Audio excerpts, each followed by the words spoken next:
बिस्मिल्लाहिर्रहमानिर्रहीम। Dear students, अस्सलाम वालेकुम। उर्दू जमात हश्तुम के आज के लेक्चर के साथ मैं हूं अली इरफान।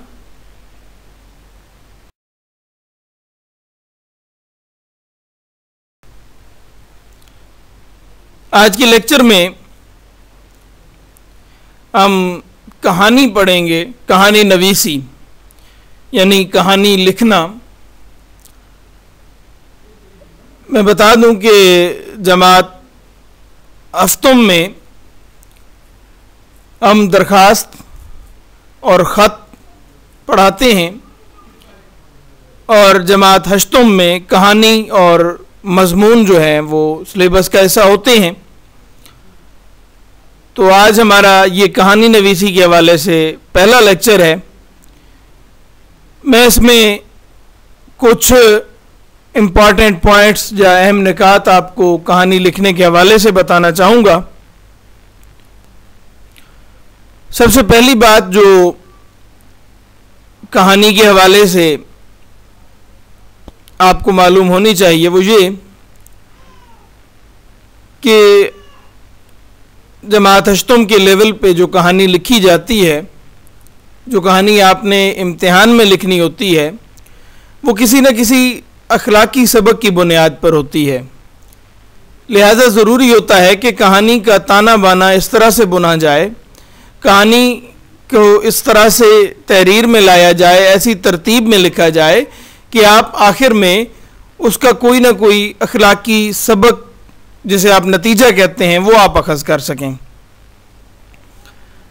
कहानी में दिलचस्पी एक अहम अंसर होता है, एक अहम एलिमेंट होता है। स्टोरी का इंटरेस्ट जो है वो कारी की या पढ़ने वाले की दिलचस्पी जो है वो कहानी में ज़रूर होनी चाहिए। तो कहानी में दिलचस्पी को बरकरार रखने के लिए तसलसल और रब्त होना चाहिए कहानी में, और वाक़यात की तरतीब का ख्याल रखा जाए। यानी जो वाक़या पहले हुआ है वो पहले हो बयान किया जाए और जो वाक़या बाद में होना है उसे बाद में बयान किया जाए। क्योंकि अमूमी तौर पे जब आप कहानी लिख रहे होते हैं तो आपको तो ये मालूम होता है कि आपने किन किन वाक़यात को बयान करना है और आखिर पे आपने क्या नतीजा अखज़ करना है। लेकिन इस बात का ख्याल रहे कि आप अपने जो मालूम वाक़यात हैं उनको तरतीब में उलट पुलट ना कर दें। अगर आप तरतीब आगे पीछे कर देंगे वाक़यात की तो एक तो कहानी में दिलचस्पी नहीं रहेगी, दूसरा मसला ये होगा कि आप कहानी का जो आपने नतीजा अखज़ करना है या जिस अखलाकी सबक तक आपने अपनी कहानी को लेकर जाना है उस तक आप नहीं लेकर जा पाएंगे। अच्छा, कहानी चूँकि माजी का कोई वाक़या होता है, कहानी का ताल्लुक़ माजी से होता है, किसी गुजरे हुए वाक़ये को आप बयान कर रहे होते हैं कहानी में, तो इसलिए हमेशा कहानी में माजी का सीगा इस्तेमाल किया जाता है। एक और अहम बात कि कहानी में आप किसी एक पॉइंट को बार बार रिपीट ना करें, दोहराएं ना। यानी जो बात एक मरतबा हो गई है बस वो एक मरतबा ही रहे, उसे आप बार बार दोहराएंगे तो इससे कहानी की सेहत पे या कहानी की जो कंस्ट्रक्शन होती है, एक बाकायदा तामीर होती है कहानी की, उस पर हर्फ आएगा और वो कहानी बेहतर नहीं रहेगी। एक चीज़ कि कहानी ज़्यादा तवील ना हो, क्योंकि आपने एक मखसूस मकसद तक जाना होता है, एक मखसूस मानी आपने जो है उसमें से अखज़ करने, एक नतीजा, एक अखलाकी सबक आपने अखज़ करना है अपनी कहानी में से। इसलिए ज़्यादा तवालत की ज़रूरत नहीं है। इधर उधर के गैर ज़रूरी वाक़यात कहानी में ना डालें, बल्कि टू द पॉइंट अपने उसी एक वाक़ये पे तवज्जो मरकूज़ रखें और उसी एक वाक़ये को बयान करते चले जाएं कि जिसमें से आपने नतीजे के तौर पे अखलाकी सबक अखज़ करना है। कहानी का उन्वान ज़रूर लिखें। कहानी का उन्वान कहानी का एक इम्पॉर्टेंट और अहम हिस्सा होता है। उन्वान के बगैर कहानी इनकम्प्लीट होगी। इसी तरह से कहानी नतीजे के बगैर, जो आप आखिर में अखलाकी सबक या नतीजा लिखना होता है वो लाजमी लिखें, वो भी कहानी का हिस्सा होता है। वो जो आपका क्वेश्चन होता है पेपर में, एग्ज़ामिनेशन में आपका जो सवाल पूछा जाता है उसका एक लाजमी जुज़्व है नतीजा या अखलाकी सबक। तो अखलाकी सबक या नतीजा जो है वो आप लाजमी तहरीर करें। वो चाहे अगर आपका आखिरी हिस्से में आके बाज़ औक़ात ये भी होता है कि कहानी के अंदर किसी बुज़ुर्ग की ज़बानी या किसी बड़े के ज़बानी उसका जो अखलाकी सबक है वो बाकायदा बोल दिया जाता है, लेकिन फिर भी उसके बावजूद भी आपने अलहदा से नतीजा लिखकर या अखलाकी सबक लिखकर आखिर में अलहदा से भी नतीजा लिखना है या अखलाकी सबक लिखना है। और एक अहम बात ये भी कि आप कहानी को सादा ज़बान में लिखें, आसान और सलीस ज़बान में लिखें, छोटे छोटे जुमले बनाएं। कोई ज़्यादा ज़रूरी नहीं है कि आप बड़े बड़े जुमले लिखें, क्योंकि आपके लेवल पे जितनी ज़रूरत है उतनी ही आप मेहनत करें। अपनी ज़रूरत से ज़्यादा आप तहरीर में चीज़ें लाने की कोशिश ना करें, इससे आपकी तवज्जो डाइवर्ट होगी और नतीजतन आपके जो कहानी लिखने का मेयार है वो गिर जाएगा। तो ये चंद इम्पॉर्टेंट पॉइंट्स थे। अब बढ़ते हैं हम पहली स्लाइड की जानिब, जिसमें हम पहली कहानी डिस्कस करेंगे और इसका खाका डिस्कस करेंगे, और उसी में ही खाके में ही आपको मैं बताऊंगा कि कहानी का खाका क्या होता है और उस खाके की मदद से आपने कहानी किस तरह से कंस्ट्रक्ट करनी होती है या बनानी होती है मुकम्मल कहानी उन पॉइंट्स या निकात की मदद से। जी, हमारे सामने कहानी है जी, स्क्रीन पे नुमाया है, ईमानदारी का सिला। बाएं तरफ तो आपकी जो जमात हश्तों में ग्रामर आपको पढ़ाई जाती है तो उसका अक्स है, उसमें से लिया गया अक्स कहानी का, ईमानदारी का सिला। दाएं तरफ इसी कहानी का मैंने खाका बना दिया है, इम्पॉर्टेंट पॉइंट्स बना दिए हैं। ये खाका स्केच, ये बुनियादी नक्शा होता है जिस पर आपने कहानी की तामीर करनी होती है, और इसमें आप इम्पॉर्टेंट पॉइंट्स लिखते हैं, और अगर यही इम्पॉर्टेंट पॉइंट्स आप एक तरतीब के साथ अगर याद कर लेते हैं तो आपकी कहानी बड़ी आसानी से तैयार हो जाती है और आप बड़ी आसानी से फिर कहानी इन्हीं पॉइंट्स को जोड़कर लिख सकते हैं। ये मैंने जो स्क्रीन पे ईमानदारी का सिला के हवाले से इम्पॉर्टेंट पॉइंट्स लिखे हैं आपके सामने, ये भी शायद कुछ तवील हो गए हों, आप इनको मज़ीद भी मुख्तसर कर सकते हैं, उसमें जुमला थोड़ा सा बढ़ा दें और पॉइंट्स उसमें ज़ाहिर है फिर ये जो सतरें ऊपर नीचे हैं तो ये कम हो जाएंगी और आपको याद करने में आसानी होगी। मैंने आपकी सहूलत के लिए या आपको समझाने के लिए ये पॉइंट्स कुछ ज़्यादा बना के लिख दिए हैं। बहरहाल आप पहले खाके की तरफ तवज्जो दें कि मैंने जी कुछ इम्पॉर्टेंट पॉइंट्स जो हैं वो लिखे हैं, तो वो देखें जी। ईमानदारी का सिला का जी पहला पॉइंट है गरीब लकड़हारा, लकड़ियाँ काट कर गुजर बसर। अब इसमें से ये जो दो पॉइंट्स हैं, इन दो पॉइंट्स की मदद से आप बड़े मज़े से दो जुमले बना सकते हैं।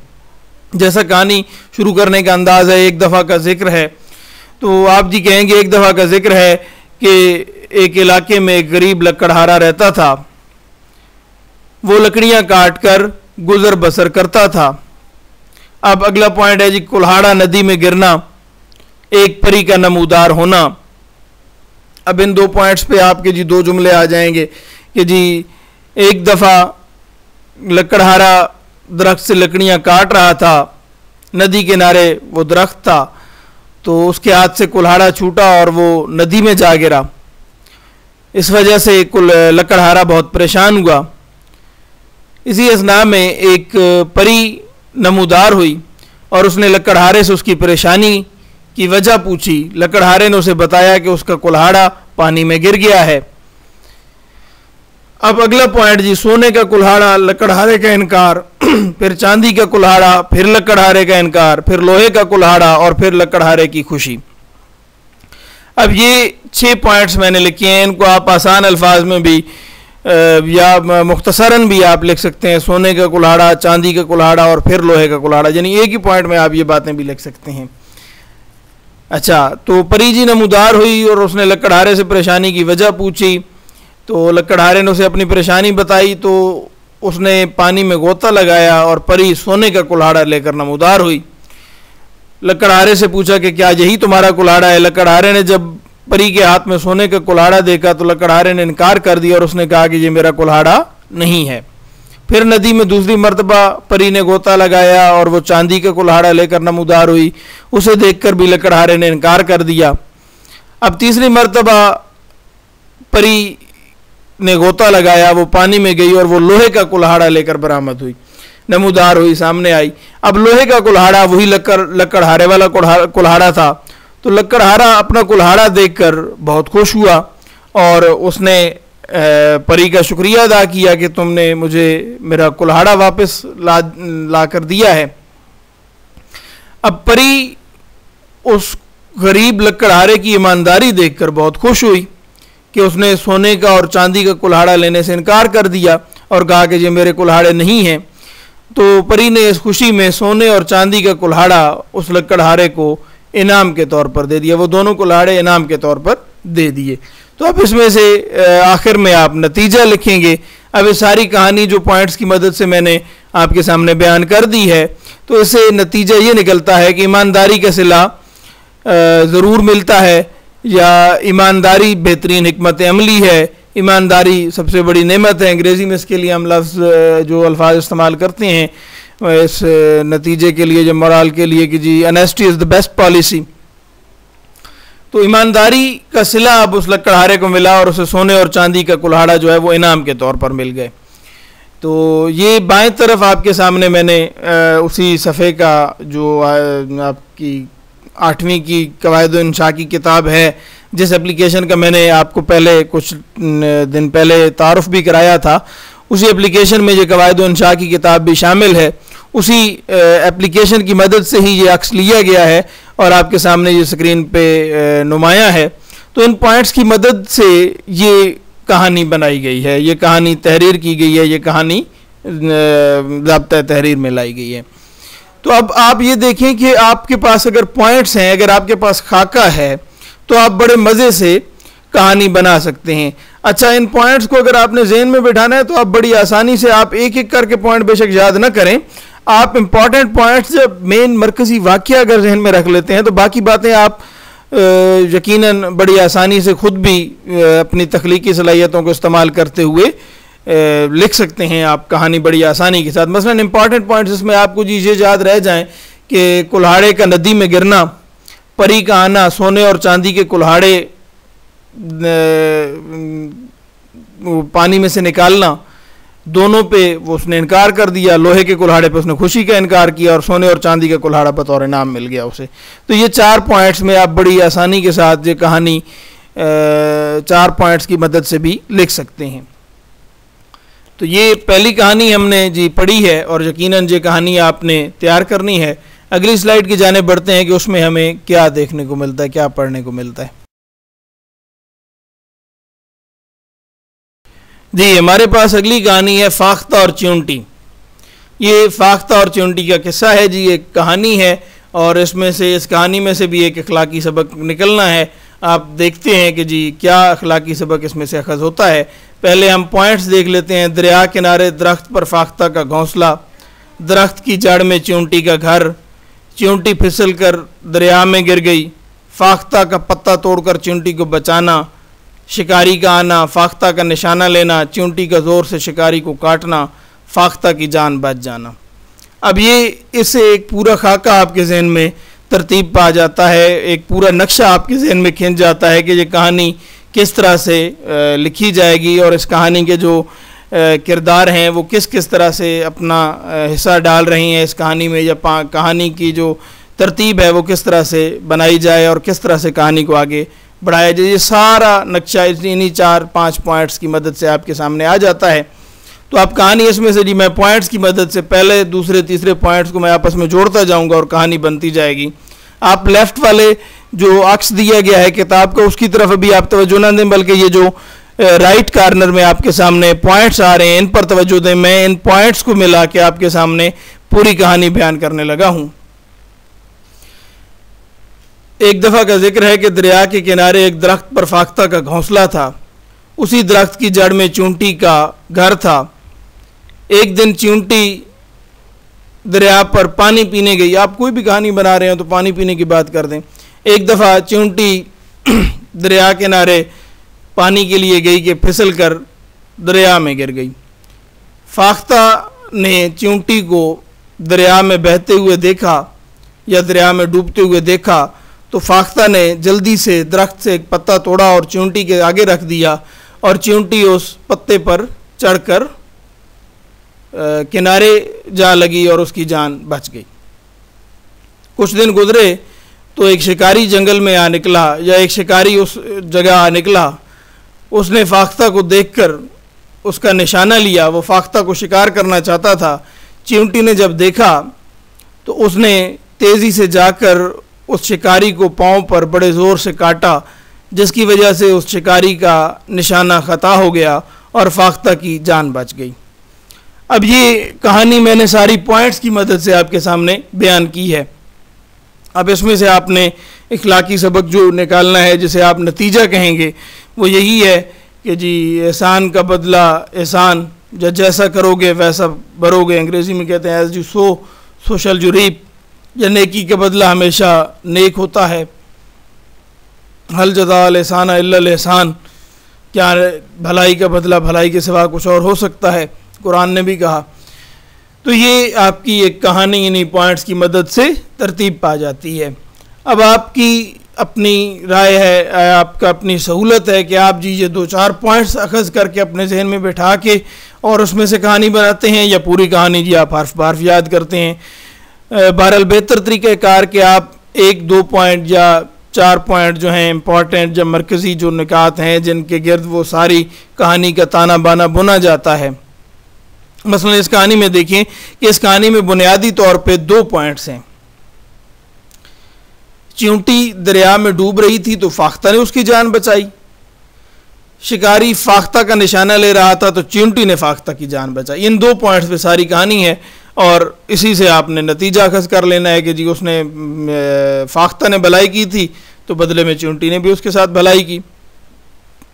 तो इन निकात की मदद से आप बड़ी आसानी से कहानी लिख सकते हैं।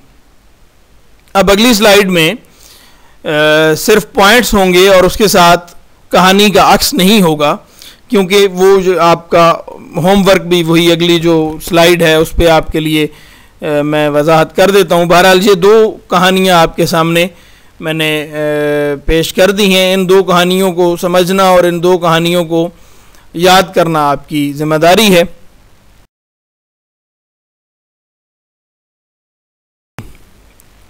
इस स्लाइड पे आपके लिए 2 कहानियाँ जी पेश की गई हैं। एक कहानी है 3 दोस्त और दूसरी कहानी है 2 बैल, और इन दोनों कहानियों के मैंने इम्पॉर्टेंट पॉइंट्स लिख दिए हैं आपके सामने।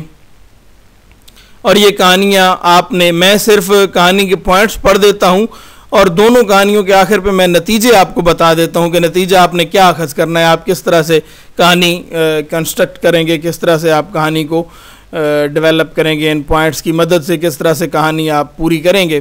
देखते हैं जी। 3 दोस्त, पहली कहानी देख रहे हैं। 3 बेरोज़गार दोस्त शहर के सफ़र पे निकलते हैं। रास्ते में पड़ा ख़जाना मिलता है, बराबर तकसीम करने का फ़ैसला करते हैं। एक दोस्त को खाने के लिए भेजते हैं। दोस्तों में लालच पैदा हो जाता है। वो इरादा करते हैं कि दोस्त जब खाना लेकर आए तो उसे कत्ल कर देंगे। अकेला दोस्त जो खाना लेने जाता है उसमें भी लालच पैदा हो जाता है, वो भी खाने में जहर मिला देता है। अब इन दोनों वो 2 दोस्त थे उनका भी एक ही मकसद होता है, और उस जो अकेला दोस्त खाना लेने का उसका भी वही मकसद होता है कि जी वो 2 दोस्त सोचते हैं कि हम उस तीसरे का हिस्सा सोने का अपने पास रख लेंगे, ख़जाने का, और वो तीसरा दोस्त सोचता है कि हम जी मैं पूरा का पूरा ख़जाना अकेला मालिक बन जाऊंगा अगर इनको कत्ल कर दूं। और नतीजा क्या निकलता है कि तीनों की मौत हो जाती है, ख़जाना वहीं पड़ा का पड़ा रह जाता है।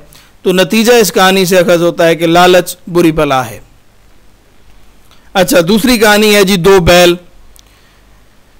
इसके पॉइंट्स देखते हैं। 2 बैलों की दोस्ती होती है। शेर उन पर हमला करता है। दोनों बैल डट कर मुकाबला करते हैं। शेर भाग जाता है। शेर लोमड़ी से मशवरा करता है। लोमड़ी अपनी चालाकी से एक चाल चलती है और वो बैलों में नाइत्तफाकी पैदा कर देती है। कुछ दिन बाद शेर जब दोबारा हमला करता है तो वो एक बैल को शिकार कर लेता है और दूसरा बैल देखता रहता है, वो उसका साथ नहीं देता। अगले दिन फिर शेर हमला करता है और दूसरे बैल को भी शिकार कर लेता है क्योंकि वो अकेला होता है।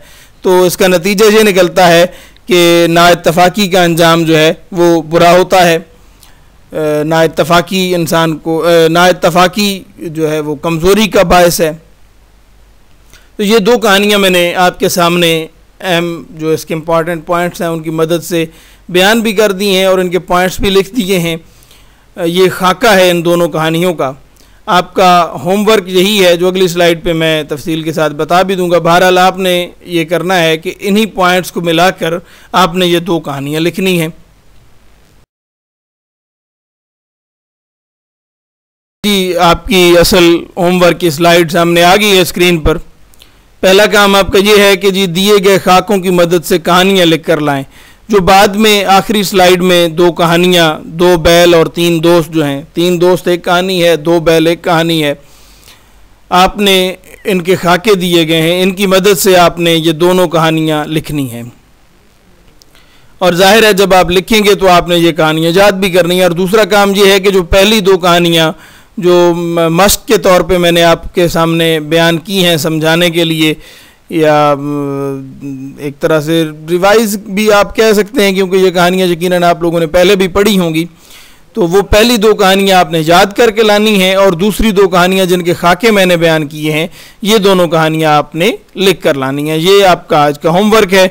उम्मीद है कि आप ये होमवर्क यकीनन छुट्टियों के बाद करके आएंगे और बहुत जल्द इंशाल्लाह मुलाकात होती है तो क्लासरूम में ये काम आपका चेक किया जाएगा। आप लोगों की सेहत और सलामती के लिए ढेरों दुआएं हैं। अल्लाह ताला आपको सेहत से रखे, खुश रहें, खुश रखें।